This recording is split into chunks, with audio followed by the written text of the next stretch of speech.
La première période des soldes initiée par le ministère du Commerce a débuté le 10 mars et prendra fin le 31 mars 2023. Depuis le mercredi dernier, les agents du ministère du Commerce ont sillonné les magasins pour constater l'effectivité de ces soldes qui sont à la fois pour les commerçants que pour les consommateurs, une occasion de faire de bonnes affaires.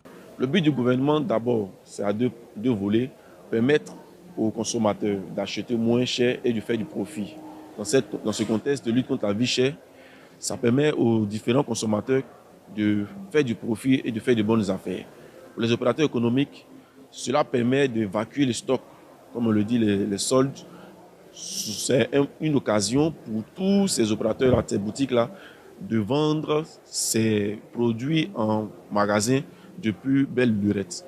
L'augmentation de la clientèle en cette période des soldes fait naturellement grimper les chiffres d'affaires des commerçants qui s'en félicitent. C'est une bonne affaire, mais le bémol, c'est que les soldes ne s'appliquent pas sur tous les articles.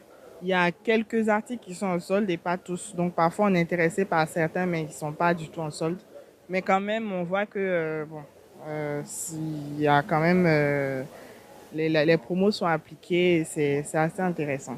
Il y a beaucoup plus d'engouement venant de la clientèle parce que je veux dire, généralement, les clients attendent la période de solde pour maximiser en fait tout ce qui est achat sur des articles dont les prix étaient un peu inaccessibles auparavant. Dans un contexte de forte inflation mondiale à cause de la crise de Covid-19 et la guerre en Ukraine, la multiplication de ces périodes de soldes soulagerait davantage les populations.